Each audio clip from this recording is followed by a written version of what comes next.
ഒരു പുക വരുന്നത് കണ്ടു എന്നാണ് പറഞ്ഞു. എത്ര സമയം? ഒരു 10-15 മിനിറ്റിൻ്റെ 5 മിനിറ്റിൻ്റെ ഇടയിലാണ് ഇതെല്ലാം സംഭവിച്ചത്. 67 ആൾക്കാരും മരിച്ചു. 67 ആൾക്കാർ. വയനാട്ടിൽ ഉരുൾ പൊട്ടിയിട്ട് വരുന്നത് നമ്മുടെ പോത്തുകല്ല് എന്ന സ്ഥലത്തേക്കാണ്. ഞങ്ങളുടെ നാട് കോടാലിപ്പുഴ എന്ന സ്ഥലം പോത്തുകല്ല് എൻ്റെ അടുത്തടുത്ത് ചാലിയാർക്കാണ് വരുന്നത്. 83 മൃതദേഹങ്ങൾ വന്നു.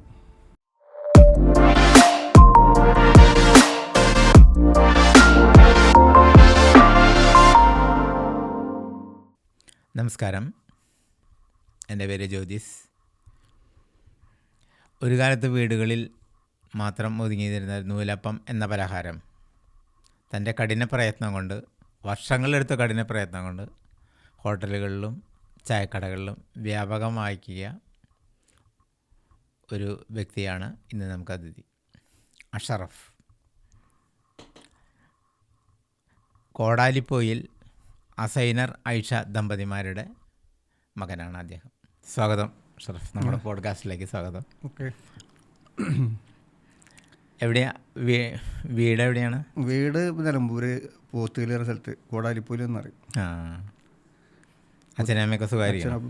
കുഴപ്പമില്ല, പോണ്, സുഖമായിരിക്കണം. വീട്ടിലെ കാര്യങ്ങൾ പറയൂ. അച്ഛനമ്മ കുഴപ്പമില്ല, 2 പേരുണ്ട്. പിന്നെ ഞങ്ങൾ 5 മക്കളാണ്. മൂത്തത് ഞാനാണ്. 2 ആണും 3 ആണും 2 പെണ്ണും. അങ്ങനെ പോകുന്നുണ്ട്, കുഴപ്പമില്ല. ഇപ്പോഴത്തെ അവസ്ഥ? ഇപ്പോൾ ഇവിടെയാണ്, കൊടകരയാണ്. വന്നിട്ട് 26 വർഷത്തോളമായി. വന്നത് 26 വർഷം ഇവിടെ താമസിച്ചു. ചെറുപ്പം മുതൽ ഇവിടെ വന്നാണ്. നൂലപ്പം കച്ചവടം. എങ്ങനെയാണ് കച്ചവടം? ഇപ്പോൾ ഒന്നു മുതൽ ഇപ്പോൾ കുറച്ച് ഇടയിലൊക്കെ ഒരു ഇത്തിരി കൊറോണ ആയിട്ട് മോശമായിരുന്നു. ഇപ്പോൾ അങ്ങനെ രക്ഷപ്പെട്ട് വരുന്നുണ്ട്, കുഴപ്പമില്ല. എവിടെ വരെ പോകും? കൊടകരന്ന് ഇരിഞ്ഞാലക്കുട വരെ, ആളൂർ മുതൽ ഇരിഞ്ഞാലക്കുട വരെ സപ്ലൈ ചെയ്ത് ഇങ്ങോട്ട് പോരും. ഈ ശരിക്കും ഈ കച്ചവടം പിടിച്ചെടുക്കാനായിട്ടേ ആൾക്കാർക്ക് ഇത് പരിചയമില്ലാത്തൊരു കാലമായിരുന്നു അന്ന്. വീടുകളിലൊക്കെ ഉണ്ടാക്കണ ഒരു സമയമായിരുന്നു. കടകളിൽ നിന്നും അധികം മേടിക്കാൻ കിട്ടില്ലായിരുന്നു. അങ്ങനത്തെ ഒരു കാലത്ത് നമ്മൾ എങ്ങനെയാണ് ഇത് നമുക്ക് പരിചയപ്പെടുത്താനായിട്ട് ഉള്ള യാത്രകൾ എങ്ങനെയായിരുന്നു? നമ്മളന്ന് ഒരു എന്തെങ്കിലും ഒരു തൊഴിൽ മാർഗം കണ്ടെത്തണ്ടേ, ജീവിക്കണം എന്നല്ലോ. അല്ല, ശരിക്കേ നമ്മൾ ഈ ഒരു ഫീൽഡ് ഇതിലേക്ക്, ഈ ഒരു രംഗത്തേക്ക് ഇറങ്ങാനായിട്ട് ഉള്ള കാര്യം, ഈ തലശ്ശേരി ഭാഗത്ത് പോയി ഇതിൻ്റെ പണിയെല്ലാം പഠിച്ചപ്പോൾ തോന്നി. തൃശ്ശൂർ. എത്ര വയസ്സിൽ പോയി? തലശ്ശേരി ഒരു 9ാം ക്ലാസ് വരെ പഠിച്ചിട്ടുള്ളൂ. 9ാം ക്ലാസ്സിലുണ്ട്. അത് കഴിഞ്ഞ് നിർത്തി കഴിഞ്ഞ് ഞാൻ ഈ വീട്ടിൽ ടൈപ്പിംഗ് ഒക്കെ ചെയ്ത് ഇങ്ങനെ നിൽക്കുമ്പോഴാണ് ഈ തൊഴിൽ പഠിക്കുന്നതിലൊരു ആഗ്രഹം ഉണ്ടായത്. തലശ്ശേരി ഭാഗത്ത് പോയി അവിടെ ഒരു 3 വർഷത്തോളം പോയി പണി പഠിച്ചു. പഠിച്ചപ്പോൾ അവിടുത്തെ അവിടെ ഇങ്ങനെ സപ്ലൈ ചെയ്യുന്നുണ്ട്. ആ ഭാഗത്തൊക്കെ നല്ല സെയിലും കൊടുക്കുന്നുണ്ട്. അല്ല, അവിടെ നൂലപ്പം മാത്രമാണോ? അല്ല, അങ്ങനെയൊക്കെ കുറേ സാധനങ്ങളുണ്ട്. അന്നത്തെ തലശ്ശേരിക്കാരായിരുന്നു ശരിക്കും ഇതിൻ്റെ എല്ലാ ബ്രാൻഡും അവരുടെ ഫുഡിന്റെ എല്ലാ ഐറ്റംസും ഉണ്ടാക്കുന്ന ഒരാളൊക്കെ തലശ്ശേരിക്കാർ. ബിരിയാണി മുതലും എല്ലാ സ്ഥലങ്ങളിലും ബേക്കറികളിലൊക്കെ നിന്നിരുന്ന അവിടുത്തെ ആൾക്കാരായിരുന്നു. ഫുഡിന്റെ നല്ല വില്ലന്മാരാണ്, പ്രൈസ് ഫുഡ് ഉണ്ടാക്കുക. അങ്ങനെ അത് അവിടെ നിന്ന് സപ്ലൈ ചെയ്ത് തുടങ്ങിയപ്പോൾ എനിക്കും തോന്നി, നമ്മൾ ശമ്പളത്തിൽ നിന്ന് ഞാൻ ആകെ 20 രൂപ 25 രൂപയ്ക്കാണ് നിൽക്കുന്നത്. 900 രൂപ ഒരു മാസം കിട്ടിയിരുന്നു. അപ്പം അങ്ങനെ അന്ന് സപ്ലൈ ചെയ്യായിരുന്നു. സപ്ലൈ സാധനം ഉണ്ടാക്കാനും പഠിച്ചു. അപ്പം നമ്മളെ അമ്മാവനെ ചാലക്കുടി ഉണ്ടായിരുന്നു. അങ്ങനെ ഈ ചാലക്കുടി അവൻ തുടങ്ങി. അപ്പോൾ ഇതിങ്ങനെ അവനൊക്കെ മേടിച്ചതാ സാധനങ്ങളൊക്കെ മേടിച്ച് ഇവിടെ ഇപ്പോൾ വന്നിട്ട് 20ാമത്തെ വയസ്സ് വന്നതാ. ഇപ്പോൾ 26 വർഷത്തോളമായി. അപ്പം നൂലപ്പം എന്നുള്ളതാണ് നമ്മുടെ വിഷയം. ഒരു പുതിയൊരു പലഹാരം, വീടുകളിൽ മാത്രം ആൾക്കാരുണ്ടാക്കി കഴിച്ചിരുന്ന ഒരു പലഹാരം ഒരു സമൂഹത്തിനെ എങ്ങനെ അതൊരു സ്വഭാവമാക്കി മാറ്റി എന്നുള്ളതാണ് അതിൻ്റെ പ്രത്യേകത. നൂലപ്പം നമ്മൾ വീടുകളിൽ ഉണ്ടായിരുന്നത്. അപ്പോൾ കടകളിൽ അത് എങ്ങനെ എത്തിക്കുന്ന രീതിയിൽ നമ്മൾ കടകളിലെത്തിയല്ലേ നമ്മളൊരു കച്ചവടം തുടങ്ങണം. ഇപ്പോൾ ആദ്യം ആൾക്കാർ ചെരുപ്പ് ഇട്ടുണ്ടായിരുന്നില്ല. അപ്പോൾ ചെരുപ്പ് എൻ്റെ കമ്പനിക്കാരൻ വിചാരിച്ചു ചെരുപ്പ് എങ്ങനെ ഇവരെ ഇടിക്കാം എന്നുള്ളതാണ് അയാളുടെ ചിന്തയുണ്ടാവുക. അതേപോലെ നിങ്ങളൊരു കച്ചവടം പഠിച്ചു. ചെറുപ്പത്തിൽ അതിൻ്റെ സാഹചര്യങ്ങളിൽ പോയി നമ്മൾ പഠിച്ചെടുത്തു. അപ്പോൾ നമ്മൾ ഇനി അടുത്ത വിചാരം വിചാരിച്ചിട്ടുണ്ടെങ്കിൽ ഇത് നമുക്ക് എങ്ങനെയാണ് ആൾക്കാരിൽ എത്തിക്കുക എന്നുള്ളൊരു ചിന്തയുണ്ടായിരിക്കും. അപ്പോൾ നിങ്ങളവിടെ ഞാൻ ആദ്യം ചെയ്തതെന്ന് വെച്ചാൽ നമ്മൾ വീടുകളിൽ നിന്ന് നൂലപ്പം ഉണ്ടാക്കി. അത് നമ്മൾ കടകളിൽ കൊണ്ടുപോയിട്ട് ഇത് നൂലപ്പാണ്, ഇതിങ്ങനെ പിന്നെ ഞങ്ങൾ ഇത്ര കാശിന് തരും, നിങ്ങൾക്ക് കൊടുക്കാൻ പറ്റുമോ? ഇത് കൊടുത്തു കഴിഞ്ഞാൽ നല്ല ഒരു മായമില്ലാത്ത സാധനമാണ്, ഇവരും ചൂടുവെള്ളത്തിൽ കുഴച്ച് ഉണ്ടാക്കുന്നതാണ്, എല്ലാ രോഗികൾക്കും കഴിക്കാം. അങ്ങനെ ഒരു 5-10 ഒരു കടയിൽ വെക്കാൻ പറ്റുമോ ചോദിച്ചിട്ടാണ് ഞങ്ങൾ ചെല്ലണത്. അപ്പോൾ കടക്കാരൻ ചോദിക്കും വെച്ച് നോക്ക്, എന്നാൽ 10 സാമ്പിൾ കൊണ്ടുപോവാ. അങ്ങനെ ഓരോ കട ഒരു പരിചയമില്ലാത്ത ഉൽപ്പന്നമല്ലേ സാമ്പിൾ കൊണ്ടുപോവാ, വെച്ച് നോക്കാം, ചിലവായെങ്കിൽ നമുക്ക് പൈസ തരാം, അല്ലെങ്കിൽ പിന്നെ പിറ്റേ ദിവസം നമുക്ക് എന്തെങ്കിലും ചെയ്യാമെന്ന് പറഞ്ഞു. അങ്ങനെ നൂലപ്പം സപ്ലൈ കടകളിൽ ഹോട്ടലായിട്ട് ഇങ്ങനെ ചോദിച്ചിട്ട് എല്ലാ സാധനങ്ങളും കൊണ്ടുപോയി. ഇപ്പോൾ ചപ്പാത്തി അങ്ങനെ സാധനങ്ങളൊക്കെ കൊണ്ട് പൊറോട്ട ഒക്കെ ഉണ്ടാക്കുന്നുണ്ടല്ലോ. അപ്പോൾ വെള്ളയപ്പം, നൂലപ്പം, പത്തിരി ഇതൊക്കെ അന്നത്തെ കാലത്തുണ്ട്. അപ്പോൾ ഇങ്ങനെ കൊടുത്ത് അന്വേഷിച്ചപ്പോൾ കുറേശ്ശെ ഒരു 10-15 വെക്കാൻ പറഞ്ഞു. അല്ല, നൂലപ്പം മാത്രമാണോ കൊണ്ടുവരുന്നത്? അന്ന് നൂലപ്പം മാത്രം കൊണ്ടുവരുന്നത്. നൂലപ്പം കൊണ്ടുവന്ന് 10 വെച്ച് 20 വെച്ച് കൊടുക്കും. ഒരു ബക്കറ്റൊക്കെ ആക്കി സൈക്കിളിൽ ചവിട്ടി പോകും. ഇവിടുന്ന് കൊടകർന്ന് തൊട്ട് ആളൂർ വഴി പോയി ഇരിഞ്ഞാലക്കുട വരെ സൈക്കിളിൽ പോകും. അന്ന് ഗവൺമെൻറ് ഹോസ്പിറ്റലിൽ ഇരിഞ്ഞാലക്കുട അവിടെ കൊടുത്ത് നേരെ ഇങ്ങനെ തിരിച്ചും കിട്ടണം വരും. അങ്ങനെ 10-15 കൊടുത്ത കട അങ്ങനെ കൊടുത്തപ്പോൾ 5-10 കൂട്ടി അത് 20, 25, 30, 35, 40, 50 അങ്ങനെ പീസുകൾ പോയി. പിന്നെ ആശുപത്രിയിൽ ഈ സാധനം ഐസിയിലേക്കും പോകുന്നുണ്ട്. അപ്പോൾ അവർ പറഞ്ഞു എന്നാൽ ഹോസ്പിറ്റൽ ക്യാൻറ്റീനിലാണ് കൂടുതൽ പോകണം. ഈ സാധനം മായല്ല, വെറും ചൂടുള്ള ഉപ്പും ഉപയോഗിച്ച് മാത്രം ഉണ്ടാക്കണതാണ്. അപ്പോൾ കടക്കാരൻ പറഞ്ഞു എന്നാൽ വെച്ച് തുടങ്ങിക്കുക. അങ്ങനെ ഇത് എല്ലായിടത്തും കുഴപ്പമില്ലാത്ത രീതിയിൽ ആൾക്കാർക്കും ഇത് ഇഷ്ടമായി. അങ്ങനെ 10 വെച്ച് 20 25 50 50 പീസായി, പിന്നെ 100 പീസായി. അത് കഴിഞ്ഞ് കടകളിലൊക്കെ അതിങ്ങനെ ഈ സാധനം കണ്ടിങ്ങനെ നിൽക്കുമ്പോൾ കഴിച്ച ആൾക്കാർക്ക് തോന്നി ഇത് എങ്ങനെയും ഒരു കല്യാണത്തിനൊരു ഫംഗ്ഷനിൽ ഇത് വെച്ച് കഴിഞ്ഞാൽ അങ്ങനെ ഉണ്ടാവും. അങ്ങനെ ഒരു കേറ്ററിംഗുകാരുണ്ടായിരുന്നു, ബഷീർക്ക പുല്ലൂർ. അയാൾ ഇതൊരു 100 ഒന്ന് പാർട്ടിക്ക് കൊണ്ടുപോയി. അങ്ങനെ പാർട്ടി നടത്തിക്കൊണ്ടിരിക്കുമ്പോൾ ഇയാൾക്ക് ഈ നൂലപ്പം 200 നൂലപ്പം കൊണ്ടുവരുന്ന ഒരു 8-10 പരിപാടി കിട്ടും. ഒക്കെ നൂലപ്പത്തിൻ്റെ ആദ്യമായിട്ടാണല്ലോ ആൾക്കാർ ഒരു പരിപാടി 50 പൈസ 60 പൈസ കൊടുത്തിരുന്ന നൂലപ്പം പിന്നെ 1 രൂപ വെച്ച് കൊടുത്തു തുടങ്ങി. അങ്ങനെ 1000 നൂലപ്പം കൊടുത്തു. പിന്നെ ഫംഗ്ഷന് 2000 നൂലപ്പം വരെ കൊടുത്തിട്ടുണ്ട്. അപ്പോൾ ഇവിടെ പണിയാൻ ആൾക്കാരെ നമ്മളെ അനിയന്മാർ 2 പേരുണ്ടാവും ഞാൻ സഹായിക്കാൻ. അങ്ങനെ കല്യാണത്തിനും ഇപ്പോൾ ഇത് അത്യാവശ്യം കുഴപ്പമില്ലാത്ത രീതിയിൽ ഈ സാധനം പോകുന്നുണ്ട്. പിന്നെ ചെറിയ പരിപാടികൾക്കൊക്കെ ആൾക്കാർ വന്ന് മേടിക്കൽ തുടങ്ങി.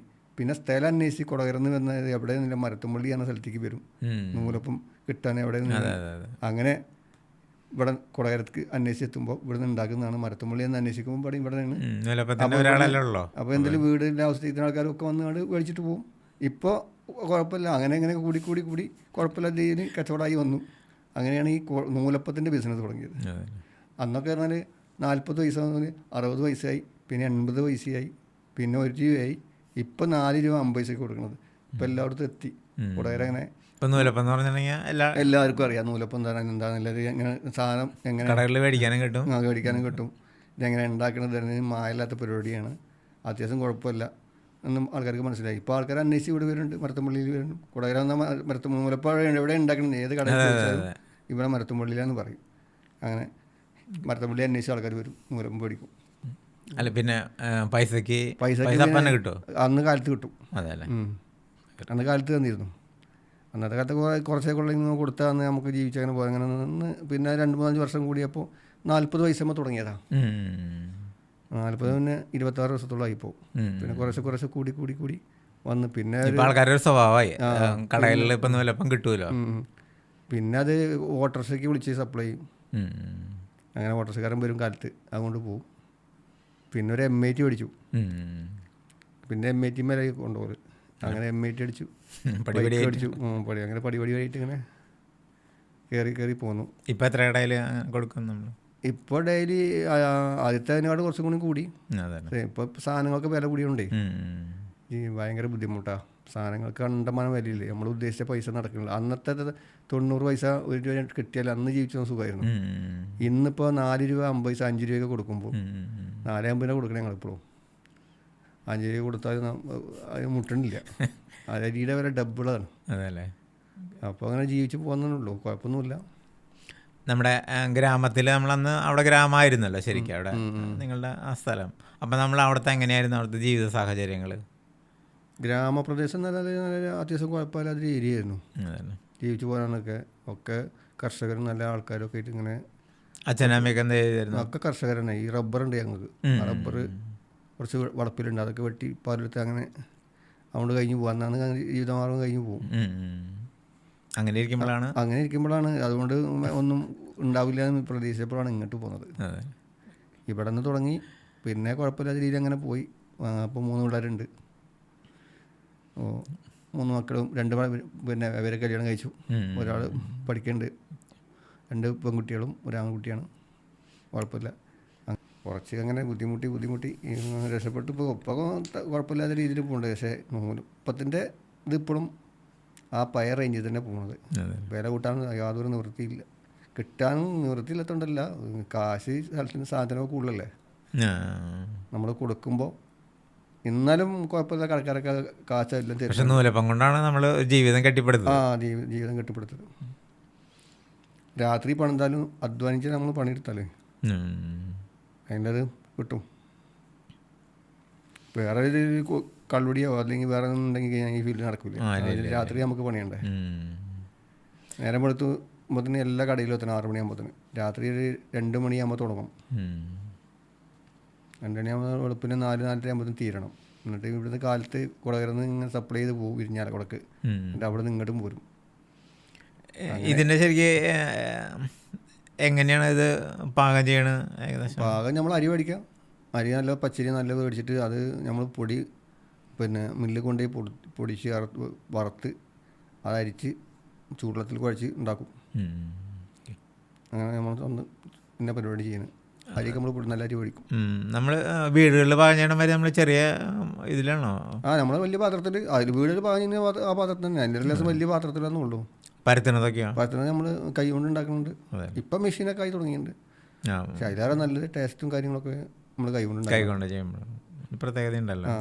അതെന്ത് സാധനമായാലും ആദ്യകാലത്തിലേക്ക് നമ്മൾ തിരിച്ചു പോകണമെങ്കിൽ കുട്ടിക്കാലത്ത് നമ്മളെല്ലാം നമുക്ക് ആലോചിച്ചെടുക്കാൻ കുറേ പിന്നെ ചെറുപ്പത്തിൽ അങ്ങനെ സ്കൂളിൽ പോകും പഠിച്ചു അങ്ങനെ പോകുന്നല്ലാണ്ട് പിന്നെ നമ്മൾ ഈ ഫീൽഡിലേക്ക് പോയില്ലേ. 19ാമത്തെ വയസ്സിൽ ഈ ഫീൽഡ് തുടങ്ങി. തലശ്ശേരിയിൽ നിന്ന് പണി പഠിച്ച് പിന്നെ കൊടകര എത്തിപ്പെട്ടു. പിന്നെ അവിടെ നിന്നുള്ള കൊടകര വന്നു. കൊടകര ഞങ്ങൾ ആദ്യം താമസം ഒരു വീട് അന്വേഷിച്ചു സാധനം ഉണ്ടാക്കാൻ. ഹോട്ടലൊക്കെ ചോദിച്ചിട്ട് ഓർഡറൊന്നും കുഴപ്പമില്ല, എല്ലാ കടയിലും വെക്കാൻ പറഞ്ഞു. അപ്പം ഒരു വീട് കിട്ടണമല്ലോ. അങ്ങനെ ഒരു വീട് അന്വേഷിച്ച് അങ്ങനെ അമ്മണിയമ്മനടുത്ത് വീട്. അമ്മണിയമ്മ ഒരു വീട്ടിൽ ഞങ്ങൾക്കൊരു അവരെ പകുതി ഭാഗം വാടകയ്ക്ക് തന്നു. അങ്ങനെ അവിടെ വാടകയ്ക്ക് നിന്നു.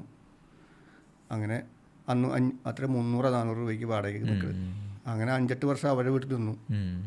അങ്ങനെ തുടർന്ന് ഇങ്ങനെ മാറി ഈ ഏരിയയിൽ ഇങ്ങനെ അങ്ങോട്ടും ഇങ്ങോട്ടും അങ്ങനെ നിൽക്കുമ്പോഴാണ് നമ്മളെ പൊന്നാത്ത് രവി നായർ പരിചയപ്പെടുന്നത്. ആള് 3-4 പശുക്കളൊക്കെ ഉണ്ട് ആൾക്ക് പശുക്കളൊക്കെ ഉണ്ടായാൽ ആൾ ഞങ്ങൾ ഈ വേസ്റ്റ് വെള്ളത്തിൻ്റെ കഴുകണമൊക്കെ ഈ ബക്കറ്റിലേക്ക് ആക്കി വെക്കും. അപ്പോൾ അതായത് പശുവിന് കൊടുക്കാൻ പോകുന്നു. അങ്ങനെ ആൾ പരിചയപ്പെട്ട് എനിക്ക് ഒരു 10 വർഷത്തോളം ഇങ്ങനെ കഴിഞ്ഞപ്പോഴാണ് ഞാനിവിടുന്ന് ഈ ഏരിയയിൽ നിന്ന് ഈ മരത്തുമ്പള്ളി എന്ന ഏരിയയിൽ നിന്ന് പോകാൻ വേണ്ടി നിന്നപ്പോഴാണ് ആൾ പറഞ്ഞത്, ഇനി എവിടേക്കും പോകണ്ട, ഞാൻ എൻ്റെ വളപ്പിൽ ഒരു വീട് പണിത് തരാം, അതിൽ നിന്ന് ഞാൻ ഇവിടുന്ന് പോകാൻ വേണ്ടി എല്ലാം പാത്രമൊക്കെ പാക്ക് ചെയ്ത് ഒറ്റയ്ക്ക് പോകുമായിരുന്നു. 3 മുറികൾ പണിത ആ സമയത്ത് അങ്ങനെ പാക്ക് ഇത് പോകാൻ വന്നപ്പോഴാണ് ആൾ വിട്ടില്ല. ഞാൻ നമ്മളെ വളപ്പിൽ ഒരു വീട് പണിത് തരാം, നീ ഇവിടെ നിന്നോ. അങ്ങനെ ആ വളപ്പിൽ 3 ലൈൻ മുറി വെച്ചൊരു വീട് പണിത് തന്നു. ആൾ വീട് വെച്ച് വന്നു. അങ്ങനെ ഇവിടെ മരത്തുമ്പള്ളിയിൽ വന്നിട്ട് ഇപ്പോൾ 10-26 വർഷത്തോളമായി. ഇപ്പോൾ നൂലപ്പം അങ്ങനെ കൊണ്ടുപോയി കടയിൽ നിന്ന് രാവിലെ കൊണ്ടുപോകും, വൈകുന്നേരം കളക്ഷൻ എടുത്ത് പോരും. ഇപ്പോൾ രക്ഷപ്പെട്ടു പോകും. ഒരാൾ സഹായത്തിന് 2 പേരുണ്ട്. അതേ അനിയന്മാരുണ്ടായിരുന്നു. ഇപ്പോൾ 2 പേര് വേറെ 2 ആൾക്കാർ. ഞാൻ പോകുമ്പോൾ നമ്മളൊരു ഇളച്ചനുണ്ട്, ആള് ഭാര്യയൊക്കെ വന്ന് ചെയ്യും. അങ്ങനെ ഇപ്പോൾ കുഴപ്പമില്ല, 2-3 കുടുംബം അങ്ങനെ കഴിഞ്ഞ് പോകുന്നുണ്ട്. അത് കഴിഞ്ഞ് ഒരു പെങ്ങളെ വലിയ പെങ്ങളെ കെട്ടിച്ച്, 2ാമത്തെ പെങ്ങളെയും കെട്ടിച്ചു. പെങ്ങന്മാരൊക്കെ അവിടെയും ഇവിടെയും കൊടുത്തു. പിന്നെ ഞാൻ കല്യാണം കഴിച്ചു. അങ്ങനെയാണ് കാര്യമായിട്ടാണ് ഇവിടെ എത്തുന്നത്. ശരിക്ക് കുട്ടിത്തം ഇല്ല എന്നല്ല, അന്ന് ഇതിലേക്ക് ഇറങ്ങി, പാരാപ്തത്തിൽ ഇറങ്ങി. ഒക്കെ ഞാനും അനിയന്മാരും നിന്നിട്ടാണ് ഇവിടെ നിന്ന് ചെയ്തത്. ഞങ്ങൾ 2 പേരും ജോലി ചെയ്തു. ചെറിയവനുണ്ടായിരുന്നു. 3 പേരും കൂടി ജോലി ചെയ്തിട്ട് അവിടെ തുടങ്ങിയത്. ഞങ്ങൾ 3 പേരും പണിക്കാരും ഉണ്ടായില്ല. അപ്പോൾ പെങ്ങന്മാർ 2 പേരും കെട്ടിച്ചു. പിന്നെ ഇപ്പോൾ 2 അനിയന്മാരും പോയി. പെങ്ങന്മാരൊക്കെ ഒരു കവളപ്പാറ സ്ഥലത്തേക്ക് കെട്ടിച്ചത്. അവിടെ കവളപ്പാറ കെട്ടിച്ചു. പിന്നെ പെട്ടെന്നുണ്ടായ ഉരുൾപൊട്ടലാണ് 2 പെങ്ങന്മാരെ വീട് പോയത്. എങ്ങനെയായിരുന്നു സംഭവം? അത് ഒരു രാത്രിയിലാണ് സംഭവിക്കുന്നത്. നിങ്ങൾക്ക് എത്ര പ്രായമുള്ള? ഇപ്പോൾ 2-3 വർഷത്തോളമായി ഉണ്ടോളൂ, 4 വർഷത്തോളമായി. ആ കല്യാണം കഴിഞ്ഞ് അവിടെ കെട്ടിച്ചതാ. പെട്ടെന്നാണ് അവിടെ പൊട്ടിയത്, മല പൊട്ടിയത്. മല പൊട്ടുന്നതിനിടയിൽ ഇവരെങ്ങനെ അറിഞ്ഞത് സംഭവം? ഇവര് ചെറിയ പെങ്ങളായിരുന്നു. റോഡിൻ്റെ അടുത്താണ് ഇവരെ നമ്മളെ വീട്. അളിയൻ ഗൾഫിലൊക്കെ ആയിട്ട് വീട് വെച്ചാണ്. അത്യാവശ്യം കുഴപ്പമില്ലാത്തൊരു വാർക്ക വീടൊക്കെ വെച്ച് 40 സെൻറ്റ് സ്ഥലം നല്ലൊരു അടയ്ക്ക മരങ്ങളൊക്കെ ഉള്ളൊരു ഏരിയ ആയിരുന്നു. ഒരു പുക വരുന്നത് കണ്ടു എന്നാണ് പറഞ്ഞു.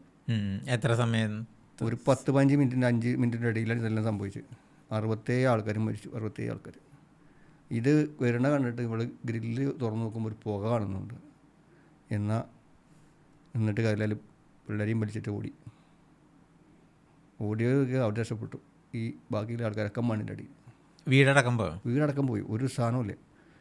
അവരാഭരണം മുതൽ പിടിച്ചിട്ട് എല്ലാം പോയി. 40 സെൻറ്റ് സ്ഥലം, നല്ലൊരു വീട് ഒക്കെ പോയി. പിന്നെ ഇത് ഇവിടേക്ക് എത്തിപ്പെടുന്നില്ല. ഇവർ അല്ല എന്താ സംഭവിച്ചെന്ന് നിങ്ങൾക്ക് അറിയാൻ പറ്റില്ല. 25 പവനോളം ആഭരണം ഉണ്ട്, അതൊക്കെ പോയി. ഒന്നുമില്ല, ഒരു സാധനം കിട്ടാനില്ല.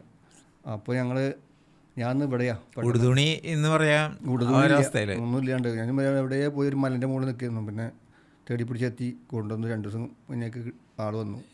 വന്നിട്ട് അവരെ അവിടെ ഉണ്ടെന്നേ അറിഞ്ഞപ്പോൾ കൊണ്ടുവന്നു. പോയിട്ട് ബാക്കി 67 ആൾക്കാരും മരിച്ചു. ഒരു 2 പിള്ളേരും രക്ഷപ്പെട്ടു പോകും. ഓടി രക്ഷപ്പെട്ടു. ഒരു മലിൻ്റെ മുകളിലായിരുന്നു. പോയി. തൊട്ടടുത്തൊരു ഇത്തുണ്ടായിരുന്നു. ഒരു പശുവിനെ നയിക്കാൻ വേണ്ടി വരുന്നുണ്ട്. സാധനം എന്തോ വെട്ടി വരുന്നുണ്ട്. ഓടിക്കോടിന്ന് വന്നു. ഒരു പശുവിനെ നയിക്കാൻ പോയോടുകൂടി അതിൻ്റെ മേലേക്ക് മണ്ണ് വന്നു. ഒരു 10-25 ആൾക്കാരെ ഹൈറ്റിലാണ് മണ്ണ് വന്നത്. മൂടി 58 ആൾക്കാരും മരിച്ചു. വീടും ഒന്നുമില്ലാണ്ടായില്ല. ചെറിയ പെങ്ങളെ വീട് പറ്റപ്പോയി. രണ്ടാമത്തെ പെങ്ങളെ ഞങ്ങൾ കിടിച്ചിന്. രണ്ടാമത്തെ പെണ്ണിൻ്റെ പകുതി വീടും പോയി. അളിയൻ്റെ വീട് 2 നില 2 വീടും പോയി. അങ്ങനെ 3 വീട് പോയി. അതിൽ പെങ്ങളെ ചെറിയ പെങ്ങൾക്ക് ഇപ്പോൾ യൂസഫ് അലീൻ്റെ ഒരു വീട് കൊടുത്തിട്ടുണ്ട്. വലിയവൾക്ക് യൂസഫ് അലി ഒരു വീട് വെച്ച് കൊടുത്തിട്ടുണ്ട്. അപ്പോൾ അവിടെ നിന്ന് കുറച്ച് നേരിട്ടാണ് ഒരു 1 കിലോമീറ്റർ 1.5 കിലോമീറ്റർ അടുത്താണ് യൂസഫ് അലി കൊടുത്ത വീട്. അങ്ങനെ അവൾക്ക് വീട് കിട്ടി. മറ്റുള്ള അവിടെ വീട് വേണ്ട, അവിടെ നീ താമസിക്കാൻ പേടിയാന്നുള്ളത് പേടിച്ചിട്ട് അവിടെ നിന്ന് ഇപ്പുറത്തേക്ക് മാറി വേറെ സ്ഥലം വാടകയ്ക്ക് നിന്ന സ്ഥലത്ത് ഒരു ചാനലുകാർ താമസിച്ചു. കുട്ടനായർ ഞങ്ങൾ വാടകയ്ക്ക് നിന്നു. അയാൾ ഇവിടെ താമസിച്ചോ എന്ന് പറഞ്ഞിട്ട് കൊടുത്താ. ചാനലുകാർ വന്നിട്ട് പറഞ്ഞു, എന്നാൽ 1 വർഷത്തേക്കുള്ള വാടക ഞങ്ങൾ കൊടുത്തോളാം. ഇപ്പൊ നമ്മൾ ഈ അടുത്ത ദുരന്തം കണ്ട മാതിരി. അപ്പോൾ ആ ചാനലുകാർ വന്നു 1 വർഷത്തേക്ക് വാടക കൊടുത്ത് ഈ വീട്ടിൽ തന്നെ അവൾ നിന്നു. അവനെ കുട്ടനായർ പറഞ്ഞു, ഞങ്ങൾ ഈ വീട് കൊടുക്കാൻ പോകണമെന്ന്, ഒരു 5 ലക്ഷം രൂപ കുറച്ചിട്ട് നിങ്ങൾക്ക് തരാം, പറ്റുവാണെങ്കിൽ എടുത്തോളുന്നു. ഒരു വീടാ 10 സെൻറ്റ് സ്ഥലമുണ്ട്. അപ്പോൾ ഞങ്ങൾ മേടിച്ചു. ഇപ്പൊക്കെ ആ വീട് കൊടുത്തു. സർക്കാരിൻ്റെ നിന്ന് കുറച്ച് 8 ലക്ഷം രൂപ കിട്ടിയിട്ടുണ്ട്. അതടക്കം സ്ഥലമൊക്കെ ഉണ്ട്, പൈസയൊക്കെ ഉണ്ടാക്കി. അങ്ങനെ അത് വീട് അവക്കായി. രണ്ടാമത്തെ പിന്നെ ചെറിയവൾക്ക് ഈ വീടുമായി, മറ്റവൾക്ക് മൂത്തവൾക്ക് യൂസഫ് അലി കൊടുക്കും ചെയ്തു. അളിയന് 2 മാസം തന്നെ 2 എടുത്താണ്. യൂസഫ് അലി കൊടുത്ത വീട് വലിയവൾക്ക്. രണ്ടാമത്തോളം വീട് മേടിച്ചു കൊടുത്തു ഞങ്ങൾ. പിന്നെ അളിയനും യൂസഫ് അലി കുറച്ച് മാറിയിട്ട് അളിയനും കൊടുത്തു. നമുക്ക് ആ കാലത്ത് അത് കിട്ടുക 34 വീട് യൂസഫ് അലി കൊടുത്തു. അതിൽ പറഞ്ഞ നമ്മളെ പെങ്ങ കിട്ടി, ഒരു അളിയനും കിട്ടി. അപ്പോൾ പെങ്ങന്മാർക്കൊക്കെ അത്യാവശ്യം കുഴപ്പമില്ലാത്ത രീതിയിൽ രക്ഷപ്പെട്ടു. ഏതായാലും ജീവൻ കിട്ടി രക്ഷപ്പെട്ടു പോകും. ബാക്കിയുള്ള ആൾക്കാർ മുഴുവൻ മരിച്ചില്ലേ. അത് കഴിഞ്ഞ് ആ ദുരന്തം കഴിഞ്ഞ് കവളപ്പാറ പൊട്ടി 10-67 മരിച്ചു. എല്ലാം കഴിഞ്ഞ് അത് കഴിഞ്ഞ് ഇപ്പോൾ കഴിഞ്ഞ തമിഴ്നാട്ടിൽ മറ്റേ ഇവിടുന്ന് വയനാട്ടിലത്തെ ഉരുൾ പൊട്ടിയിട്ട് വരുന്നത് നമ്മളെ പോത്തുകല്ല് എന്ന സ്ഥലത്തേക്കാണ്. ഞങ്ങളുടെ നാട് കോടാലിപ്പൂർ എന്ന സ്ഥലം പോത്തുകല്ല് അടുത്ത് ചാലിയാർക്കാണ് വരുന്നത്. 1083 മൃതദേഹങ്ങൾ വന്നു. അതിൽ പകുതി പോയതുണ്ട്, പകുതി കിട്ടാത്തുണ്ട്, അത് കുടുങ്ങി കിടക്കുന്നുണ്ട്. ഒക്കെ ഞങ്ങൾ ഈ പോത്തുകല്ല് വരും. പോത്തുകല്ലിൽ നിന്ന് നേരെ സ്റ്റേഷനിലേക്ക് കൊണ്ടുവരും. സ്റ്റേഷനിലേക്ക് കൊണ്ടുവന്ന് കഴിഞ്ഞാൽ കൊണ്ടുവരുന്നത് എങ്ങനെയാണെന്ന് വെച്ചാൽ പോയി എടുത്തിട്ട് മഴക്കോട്ടുമായിട്ട് കോട്ടുണ്ട്. ആ കോട്ടിൽ ആണ് ഈ ബോഡി പൊതിയുന്നത്.